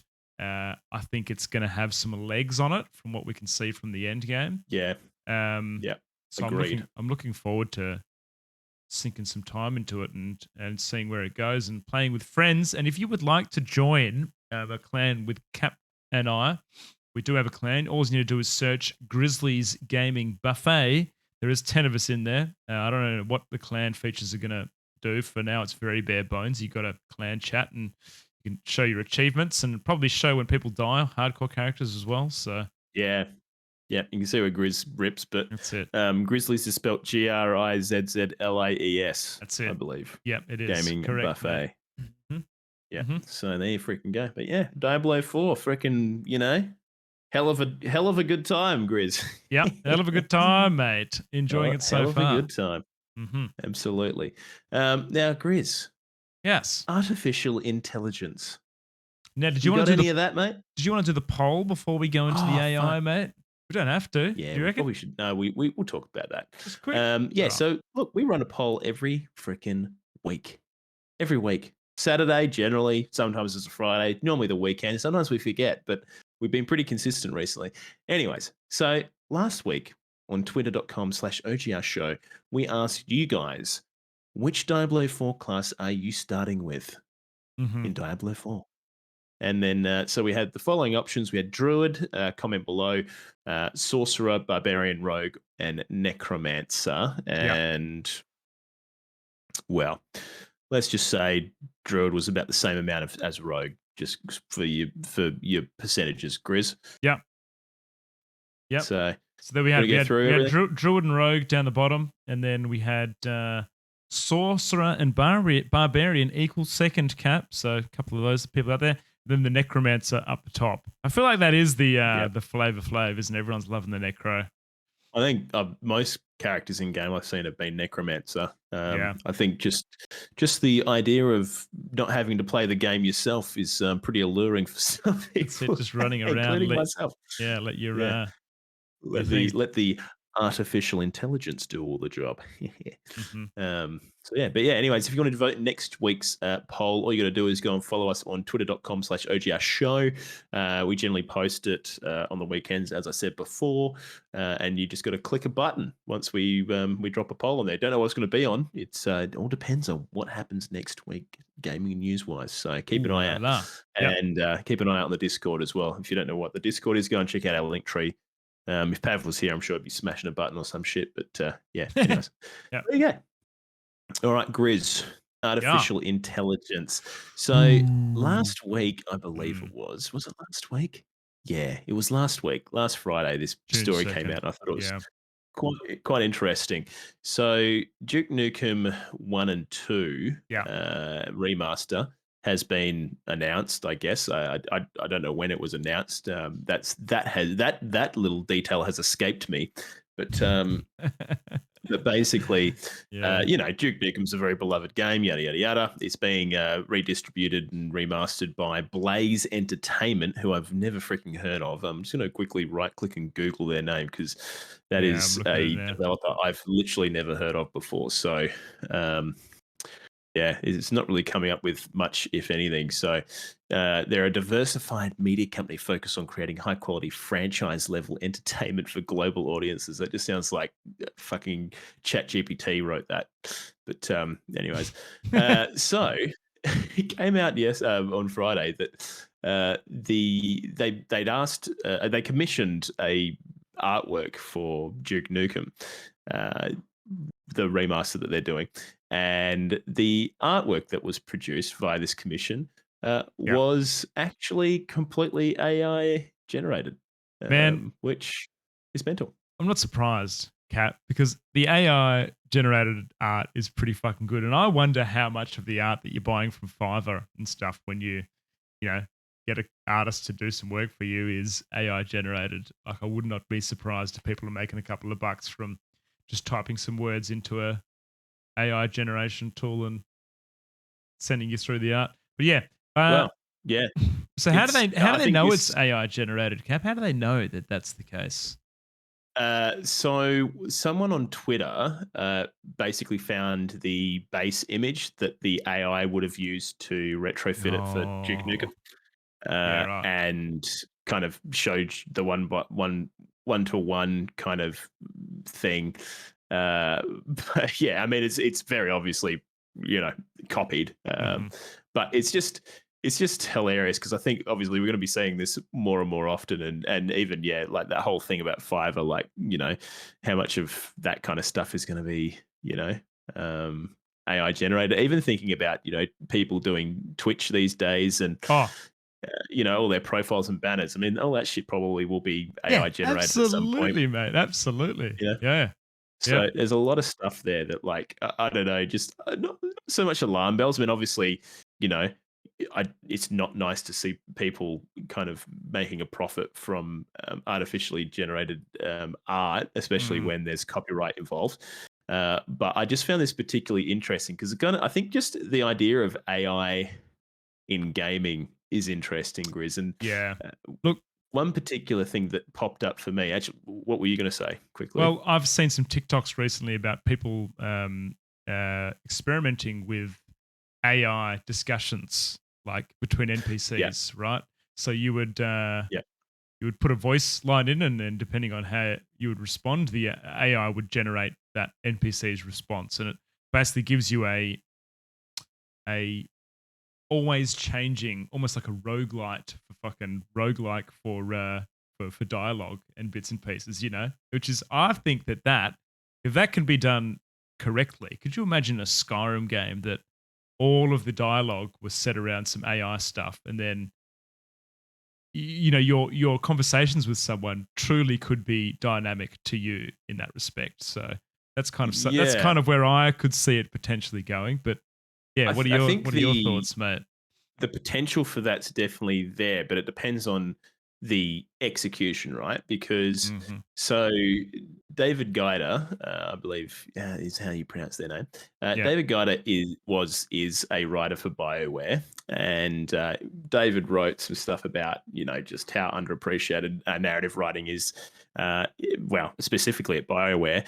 But also recently tweeted about how BioWare was toying with the idea of procedurally generated content using AI, specifically saying that they wanted to basically create a system Yeah. like you're describing, Yeah. unlimited playtime with dialogue being procedurally generated alongside procedural quests. Hmm. Now, the issue they had, and the teams that were working on these things were very, very vibrant, intelligent, like very, very, I don't know, believed in the product that they were building. Yeah.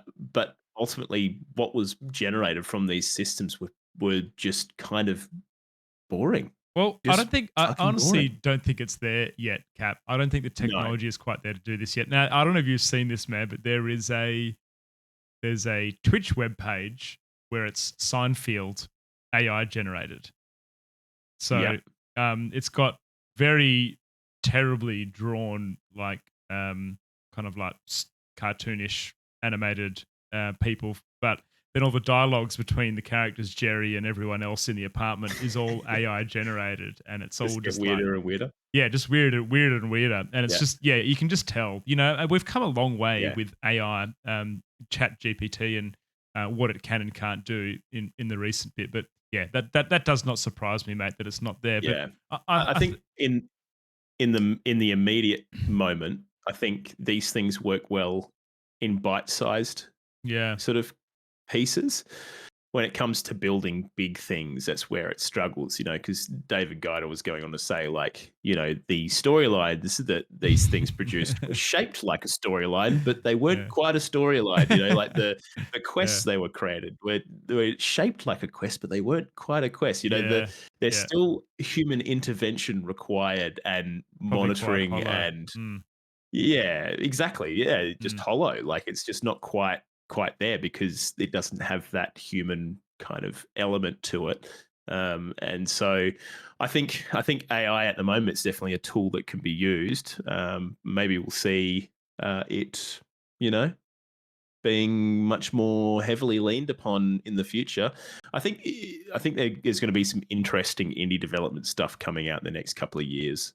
In all honesty, I think that's probably where we're going to see some, like, where I can really see some cool stuff for AI would be some of those like horror games. Oh, I think yeah. that's where we might see some really Yeah. cool shit.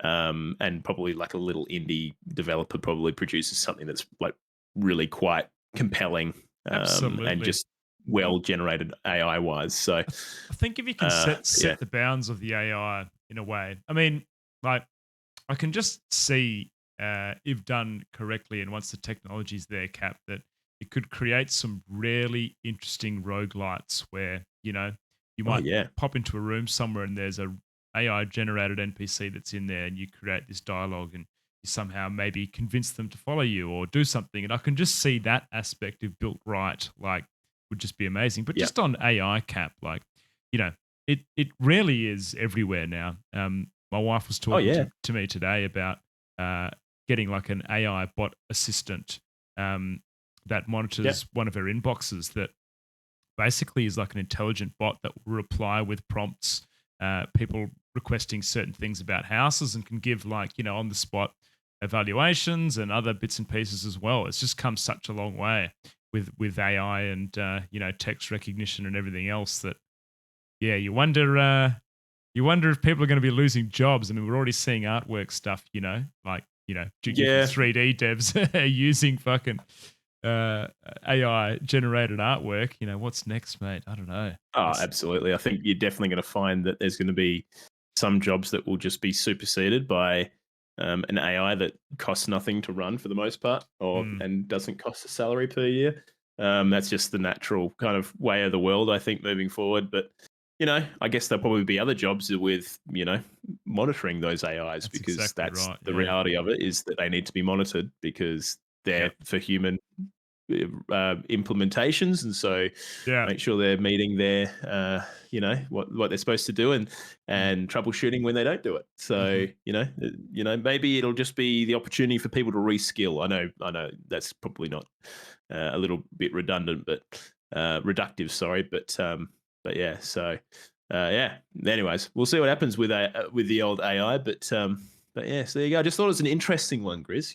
AI just slowly creeping into Mate, our I've video games. absolutely. And I've been wanting to talk about this for a while. I mean, and we've kind of discussed it, but I just want to quickly touch on it as well. But the whole AI, like creating an NPC from the ground up using that tool, I think is pretty amazing too. Because you can go and type in orc, green skin, red shirt, uh, big two-handed weapon, and it will spit out some kind of orc with green skin. It's like, they're quite Yeah. intuitive. Using that in game dev, I think, would be interesting.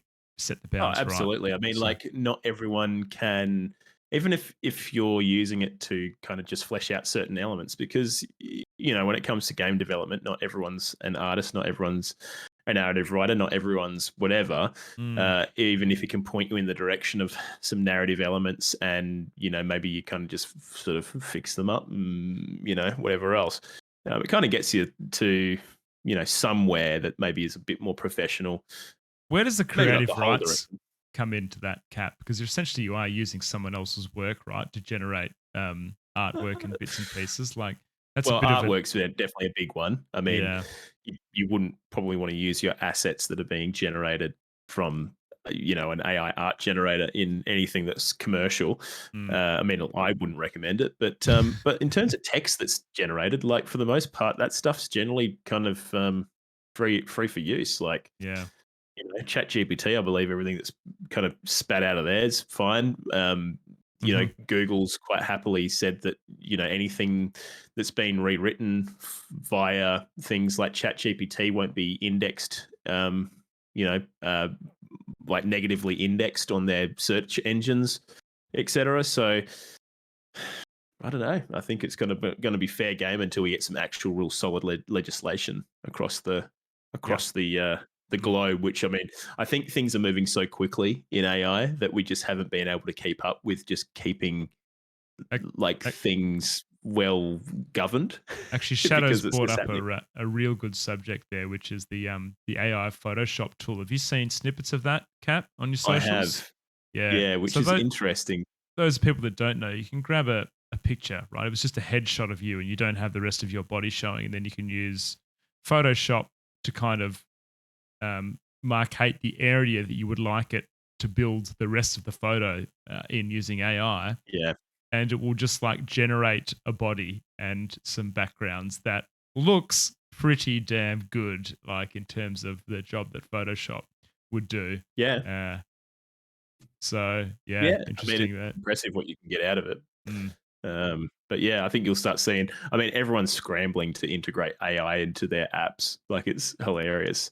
Even some of the stuff that we've worked with in the past, everyone wants the you know wants AI in their things to some degree. It's a big buzzword, and I think it'll be very interesting to see how games makes use of AI in the future. Grizzly Gaming 86. absolutely, mate. Agree. See where it goes, eh? Yeah, absolutely. Now, Grizz, normally we'd have a little stinger play, but I want to know how your gaming's going. I know your Diablo 4 gaming's going really well, but Yeah. have you been doing anything else? Um, no, I haven't actually, Kat. I haven't. I have barely Okay. had enough time to play any gaming. I've just been very, very busy with work and band, but sinking my teeth in Diablo 4 is pretty much all I've got. And I haven't even had time, my fucking Mike and Kirsty, we haven't had time to play any Dungeons and Dragons either because I haven't got the prep time up the Of sleeve to course. organize Yep. what I need to organize. And, I'm probably going to have to push it again. I'm supposed to have a game on Wednesday, but we'll see what happens. But what about you, mate? You been touched anything else on the Steam Deck, mate? Any new little games you got up your sleeve? Well, I haven't been playing much on the Steam Deck, but I did finish Tears of the Kingdom Oh, on, I yes. think it was Thursday. Was the goal to And finish that before Diablo 4, Cap? Was that what you were trying to do, or no, look, it wasn't actually. I was kind of quite happy to keep playing it, but it kind of just unraveled itself. And I was like, oh, okay, I guess that's done. And then once I finished the storyline, I was kind of like, not really feeling the drive to do much else did you not want to go in and this collect game. all the Koroks, mate, and expand the No, inventory? I didn't really want to do that. But do you know what? As I play the Mm, game more and more, like I love the game a lot, but it's it's quite simplistic in a lot of ways. And I think yeah, once the story's out the road, I kind of saw it for what it was. yeah, And that's not to really say that it's a bad game at all, because I think its simplicity is one of its biggest key factors, mm, and the fact that it's Zelda and the way that they kind of mix the two, I think, is impressive. But just some of the things I think I realized maybe some of the systems are a little bit more shallow than I thought they were. I don't want to go into too much depth because a lot of people are still kind of exploring that game. But yeah, just some of the main kind of mechanics, I kind of thought, oh, okay, it's a shame that there's not more to that, or hmm, I can do. It's a shame I couldn't do more with that, or I don't know, even just some of the new approaches to enemies and stuff. I was kind of hoping there'd be a bit more going on, but there kind of wasn't. And I mean, that's fine. I mean, it's obviously that's stuff that needs to be programmed in and whatever else. But yeah. for the most part, I've thoroughly enjoyed my time with Tears of the Kingdom, and I've definitely preferred it in every way, shape, and form to Breath of the Wild, especially when it comes to the story and delivery. And how A couple many of minor gripes, how many but Captain yeah, Perths in the end, Cap, would you give this video game?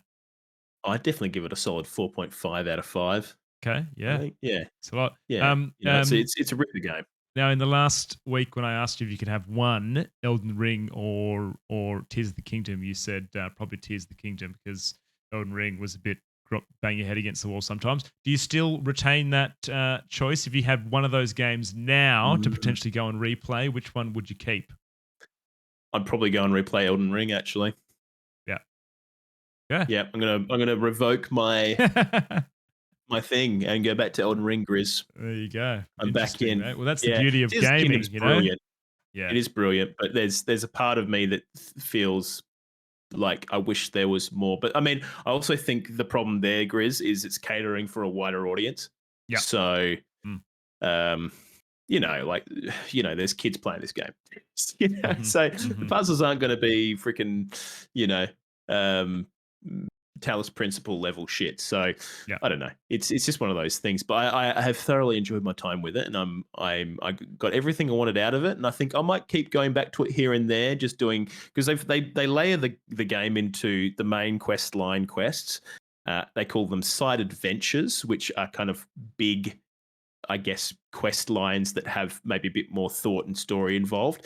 And then they have side quests as well, which tend to be kind of one and done, quickly get a few rupee quests. Yep. So I might go back and do all these side adventures and maybe go and do all the shrines and explore the depths, which I won't go too much in because you haven't played it yet. But yeah, so I'll probably just keep going back to it here and there. You know, like I was planning on doing for God of War, which I almost got most of the shit done for God of War. So, Mm. I might effectively platinum it. But yeah, I mean, Tears of the Kingdom, done. The only other thing I've really been doing, Chris, Tick is I've it actually been off the reading. list. Yeah, it's been ticked, so that's Mm. good. But Been reading, Cap. I've been reading a lot Sheesh. of Warhammer 40k novels. No, really? So I remember you were Yeah, doing that to get into the Dark Tide, and you've just stuck with it, eh? yeah, I've been doing it since Darktide. Wow. So I've read probably one, two, three, four, 5, 6, 7 books in the Warhammer 40k series. Caging Run is asking whether I've read Horus Heresy. No, I haven't. I actually Googled like a guide to reading 40k, and they suggested starting out with a book series called Eisenhorn, which kind of puts you in the boots of uh, an Inquisitor within the 40k universe, which is they're basically like a special agent that goes in and tries to rout out um, uh, chaos and shit within the empire. And the cool thing is the guide that I've been using to kind of take me through these different books is great because it puts it's. I've been reading. I guess the thing I had worried about is because I've never played any Warhammer stuff apart Mm. from Vermintide and a little bit of what was the other one? Uh, Darktide. Dark Tide. Yep. Yeah, so I had no idea about the 40k universe, but this has done a good Mm. job of slowly introducing elements without getting too full on with the overarching big things that have happened in the lore, like the Horus Heresy and what happens in those books is like basically earth shattering in terms of, I guess, major events. It's kind of like it's kind of like Jesus Christ. After Jesus Christ, we started we stopped using BC, for example. In dating. So it's that level of stuff. Whereas where I'm reading, it's kind of introducing me to different factions, Have different you come kind of across people. Tyranids yet, Cap? Come across Tyranids, yep. Yeah. Came across the Gene Stealers, which I think are a Yes, part that's what of I the was going to Tyranid ask you. The race. Gene Stealers, yeah. Yeah, Man, I used to yeah. actually So play yeah. 40k back in the day. Um, Oh, did you occasionally. really? Yeah, yeah. Yeah, Mikey, rad. we had some friends that used to play a bit. Yeah. Yeah, the Gene Stealers are really cool. But you know what's mental, dude? It's like Warhammer is it's huge. There Yeah, is it so is. many different races and There's a things lot of going on, and lore as well. I oh mean, man, I and it's actually great. prefer the medieval one than the 40k because I'm not really a futuristic fan. I like the medieval stuff, but yeah, the same is in that universe as well. Yeah, Cap like a yeah. lot of races. I'm a sucker for like sci-fi, especially like kind of dark sci-fi Oh yeah, okay. stuff, and even a bit of horror elements. Not that there's much horror elements in the 40k stuff, in my opinion, but if I can get some dark fantasy, especially sci-fi fantasy, I'm a freaking big fan. And so I've been really frothing what I've been reading recently. So Mm. I'm currently going through the Ultramarines book series. It's called Uriel Ventris or something like that. So that's been really good so far. So yeah, and that's basically how my gaming's been going. Very good, mate. Very good. Love it. Nice. So Happy freaking days. How are we Now, looking for Grizz, time, mate? We're looking good. yeah, we're actually looking. Pav would be really proud of us, I reckon. Oh, Real gee. fucking proud. So he's gonna be stoked when he finds out he can edit this within the time limit. So that's great. Oh, dude, But you're yeah, a so Hey, Kat, just the last one that I added, Cap, is up yep. the top for yours because I didn't read properly. Sorry about that. So just strip the I very just last saw one that off. Yep. as I opened up the rapid fire. I was like, wait a freaking second. Grizzly That's attack. fine. It's just been deleted, Grizz. Delete, So mate. hey, Gone. let's freaking jump straight into the rapid fire, Grizzly. Let's do The it. freaking rapid fire news, baby. Pow, pow, Uh, pow. Pow, pow, pow. yeah, brought to That you by DJ DJ Francesco. Francesco. It's in the It's in the game. game, Grizzly. It All is. right, Ratchet and Clank: A Rift Apart is coming to PC on July 26th, Yeah. which I think sounds pretty good. I think they're bringing out some new features and stuff to it, Grizz. Is there DLC for that game? It's Cars's Maybe. favorite fucking game genre. Did you know that, Cap? Ratchet and Clank. Yeah. Yeah. I believe they call them clankers.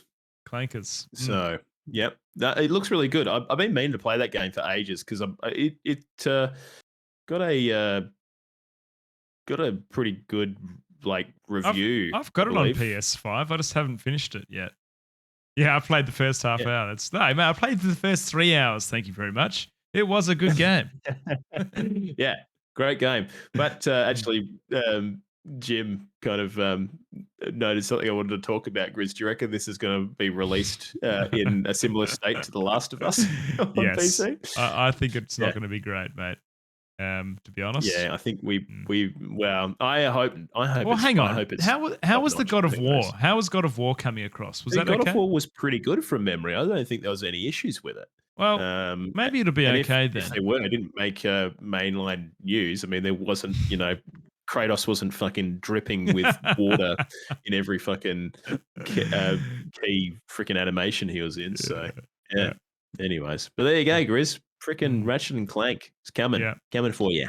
Cap, Street Fighter 6 already reached the top peak players for fighting games on Steam at 64,000 people, beating Mortal Kombat, Tekken, Dragon Ball Fighter Z. What that article doesn't say, Cap, is most people were going there to perv on the extremely hot women in that game that are animated.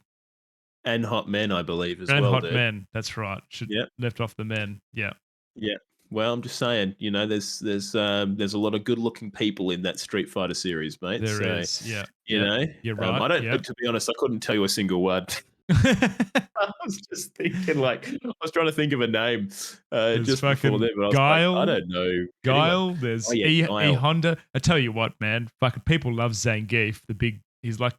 His backstory is right. Do you know his backstory, Kat? Zangief the green guy? Like the Hulk-looking guy? Zangief is the big wrestler with red boots who goes out to practice wrestling bears, and that's why he's got cuts all over his skin, because he goes out and wrestles bears in his spare time from Russia. That is a great backstory. that sounds like it was AI generated, Chris. Yeah, probably was. Yeah. Well, there you go. Now, Grizz, the Nintendo eShop is effectively being shut down in Russia. Sheesh. Russian listeners, I'm sorry to announce, this might be the first time you've heard. Maybe, I don't know. But as a result of the economic outlook, Nintendo of Europe has decided to wind down operations in its Russian subsidiary. As part of our efforts to honor preceding commitments to our customers in the Russian market, the Russian version of the Nintendo eShop will be set to offer limited service. I don't really know what that means, but nuts. Yeah.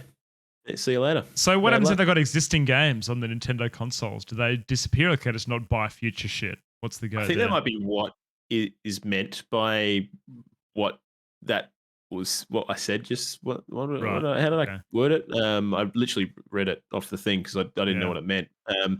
Offering limited service. So I think it probably would just be like you can download games, but I just don't think they want to take money. And payments from Russia for various reasons. I'd imagine like the tumultuous nature of the economic scene over there probably isn't great. So like, how do you effectively price games in there when the fucking rubles all over the shop? I don't know. So yeah, it's probably what's going on. But There you freaking There go, you go. Grizz. You won't be able to VPN into Russia and buy Nintendo eShop games anymore. Devastated, mate. Sonic creator Yuji Naka gets over 2 years in prison for insider trading. Capo. Yep, cop that, Yuji. So So, no more Sonic games. Done. yep, done. Sonic has gone to prison, and he's never coming back out. There you go. Firaxis Games is laying off 30 developers, Grizzly. Sounds like Sheesh. weaker sales due to what they believe is, what do they call it here? Poor release timing. Yeah, basically things haven't been going too well for Firaxis. These are the guys Wow. that developed Marvel's Midnight Sun game, which is that kind of top-down XCOM Marvel game, which apparently is pretty bloody good, which Is it is a alright? Is shame. it? So Yeah. yeah, not that everyone knows that I'm not a Marvel fan, so I mean I haven't given it a crack, but yeah, there you go. There you go. Unfortunately, people are going to be looking for new jobs. Cat, Valve helped Nintendo kick the Dolphin emulator off Steam. According to copies of communication that the Dolphin team provided The Verge, Valve helped Nintendo kick Dolphin out. First by bringing the Wii game emulator to Nintendo's attention in the first place. So, Yep. very interesting there, mate. Yeah. So what kind of happened to go one step deeper is obviously Tears of the Kingdom leaked before the release date, and a lot of people scrambled to get the ROM off the internet and get it playing on emulators. That's One of right. the main emulators they were using to play was, I think it was, maybe it wasn't Dolphin. Uh, Either way, it wasn't Dolphin. It was a different emulator, but it kind of, it turned the ire of Nintendo to just emulation in general, I think. And Dolphin is this emulator used to emulate Wii and Nintendo GameCube games. And basically, I think what happened was Nintendo was like, "Hey, Steam, I see you've got that Nintendo Wii and GameCube emulator on your shop front there. You want to maybe not have that on there?" And I think in so many ways, kind of bullied them into taking it off. And obviously, Valve's not interested in picking a fight with someone like Nintendo, who can be very vehemently charged to take you on with lawyers. They literally, like, I don't know if you remember that other story about the guy who developed those Nintendo Switch. I think it was Nintendo Switch, like jailbreak software. His last name was, I think his name was Bowser. Someone Bowser. Okay. He went to prison for X amount of time, and now he's out of prison. And for the rest of his life, he has to pay a percentage of his salary to Nintendo. So that's the kind of Jesus. people that you fuck with when it comes to law related shit. And so I think Valve just went, yeah, no worries, guys. We'll take it off right away. So, but Nintendo was saying, hey, you can't do this because, they're because a lot of people say, oh, well, if it's a game I own, I can emulate it. Yes, technically, but also the Dolphin emulator uses some cryptographic stuff to decrypt Wii and Nintendo GameCube files. And so they argue that That's the illegal IP. bit. Yeah, right. Yeah, that's the illegal bit. So sorry to go deep dive onto that, but I just found it really fucking interesting. So Absolutely, yeah, mate. Absolutely. yeah. All right, now Grizz, Final Fantasy VII Remake Rebirth. The development is progressing well. So yeah, probably expect it on time. Not that we know when that's due, but I think they're working on nailing a release date down. They haven't given one yet, but I love how they're taking their time with these, Cat, giving them the love they deserve, mate. Slowly trickling them to us. Yeah, no, it's great. So, I mean, recently Square Enix has been giving us some little questions on Twitter. This first question was, how is the development progressing on Final Fantasy VII Rebirth? And they said it's progressing smoothly, and according to plan, we are currently working on nailing down a release date for the game. The next question was, how will players journey through the world outside of Midgar? Players will be able to journey across the wide and multifaceted world with a high degree of freedom, experiencing a myriad of different stories along the way. So that kind of maybe implies some degree of open worldedness, which would make sense given the structure of the Nice. game. The next part of the game goes Mm-hmm. into like the I think the east side of the eastern continent, which was fairly open. So I'm Chocobos out there, Cap, yeah, riding your get your chocobo. chocobo out. Mm-hmm. Mm-hmm. So that could be pretty cool. And they also asked the question recently: what are some of the key things to look forward to in the story? Players will witness a chain of narrative developments that lie at the very heart of the Final Fantasy VII story, while discovering each character's destiny. Very So cool. that could be Yeah, interesting, sounds Grizz. great. So yeah, keep an eye on the Final Fantasy VII Twitter. They've been doing one of these every day since June 2nd. Wow. So there should be one in about an hour's time. So Hey, there you hey, go. hey, hey. Ready can go. Cap, that fantastic game Arcane that recently came out. Well, it turns out that most of Arcane Austin's Prey veterans quit during Redfall's development, and the ones that stayed hoped that Microsoft would cancel it. Just to add a little bit more context here. So there was an investigation state that Redfall development was afflicted by chronic understaffing. Apparently, the development team was less than 100 people and simply not enough for what they were trying to do. The biggest problem was that 70% of the team members who had worked on Prey, which was their big Arcane's big IP, previously had departed the studio by the time Redfall was ready to ship on the shelves, and the company struggled to replace the expertise of these lost devs. So, Yeah, not a surprise. I mean, given the output, mm, and you compare it to something like Prey, which is a masterpiece of a game. yeah, Yeah, it all makes sense. There you it go. all makes sense, dude. It does. Whereas Diney's classic Seventh Guest is getting a VR remake. I have no idea what the Seventh Do you Guest know is, what Grizz. seventh guest is, man? I reckon if No, I I've never heard of explain it. this to you, you might know. Now, my wife fucking froths on this game. It's basically like it's this really old game, and you start outside this haunted house. And, if you were a 90s kid, you would probably remember this. And first thing is you got to kind of figure out how to get in the house, and there's like a key in a bush. And it's kind of like a house of puzzles back in the 90s. It was basically on every Apple Mac and PC back in the day. Ah, Um, yeah, this is ringing a bell. I'm watching the trailer for it now. Yeah. So it's getting a VR re-release. So super old classic. It's actually crazy this story has come around because me and the wife were literally talking about this game the other day. She wanted me to try to get it for her. It's actually available on the App Store, the original, to play on Oh, that's cool. any device. But yeah, getting a VR, mate. Time for VR version. an Oculus Rift Grizzly Gaming. Mm, There you absolutely. go. Um, Cap, Fable. So apparently we've got a Xbox showcase coming up We do uh, next week on next the week. 11th, which will for us in Australia, I believe that's Yeah, like early morning on the 12th of which is a Monday. So yeah. there you go. There's been a couple of rumblings around the place that we might get a look at the new Fable game at said showcase. So, um, Fable to me is a fantastic game. Played all of them actually, so I'll be pretty excited to see. Yeah, I played one Hopefully, and two. I don't think I played three. I think I'm the same as you actually, Cap. I didn't play three. One and two crackers though. Were you good or One was evil? You good or evil, Cap? I think I went good Did you? mostly. Yeah, me too. Yeah. Yep. Chicken Chaser.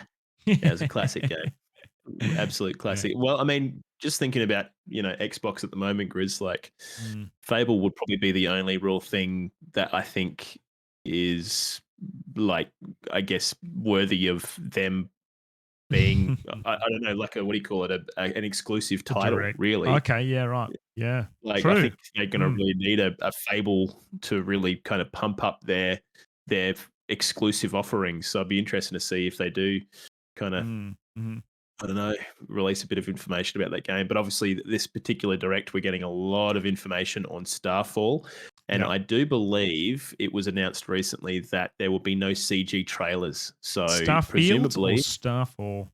sorry, Starfield. I don't Is know it? why I Yeah. say Yeah. Yeah. Starfall. Yep. Roger. Yeah, Yep. Starfield. So all So gameplay no, stuff. Oh, exciting. presumably all gameplay. Yeah, Yeah. or maybe it's developer documentaries Okay. with nothing in it. Mm. Mm. You never know. You never know. All right, Mhm. Grizz. Final story: Cyberpunk 2077 director launches new studio with fellow Witcher developers. Mhm. Um, yeah, that looks pretty interesting. There you go, mate. Don't know what they're working on, but they're working on beautifully crafted games and unique experiences to players. The studio Favoring is novel actually genre? called Blank. It seems like, Blank. yeah, Blank. Apparently, Blank is what they're Yeah. called. Yeah, interesting. Yeah. Okay.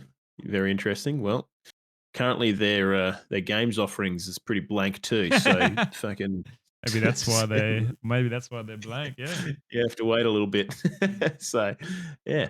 Anyways, Grizz, that's the fucking that's it. that's it. That is it. We That's the freaking podcast.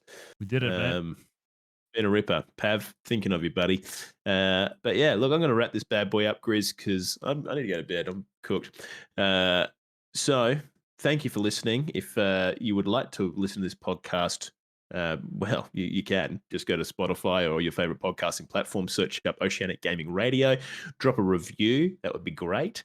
Or tell someone about us. That'd be even better. We just love to be in other people's ear holes. Now, you can watch us live every Monday night from 7 p.m. AWST. Just jump onto twitch.tv/Oceanic Gaming Radio. You can also pay us money for no damn good reason. Go to patreon.com/OGR show, and you too can be paying us $5 a month, and I'll read your name out at the start of every show. Apart from that, we've got a Discord. If you want to come and jump in the Discord, normally we ask you guys what you guys are playing each week, ask you how your gaming's going. If you want to tell us, you can just jump into the Discord. And if you want links to all those things, just check out the description of this podcast or our link tree, either in the Twitch chat or just fucking Google us, mate. I'm sure you'll find us. So, so yeah. Other than that, we got a Twitter poll each week. That's on Saturday and or Friday. So just go and follow us on twitter.com/OGR show. And yeah, there you freaking go. Awesome. Very freaking cool. Yep. We'll see you guys next time. We got no stinger, do we? So no, we don't.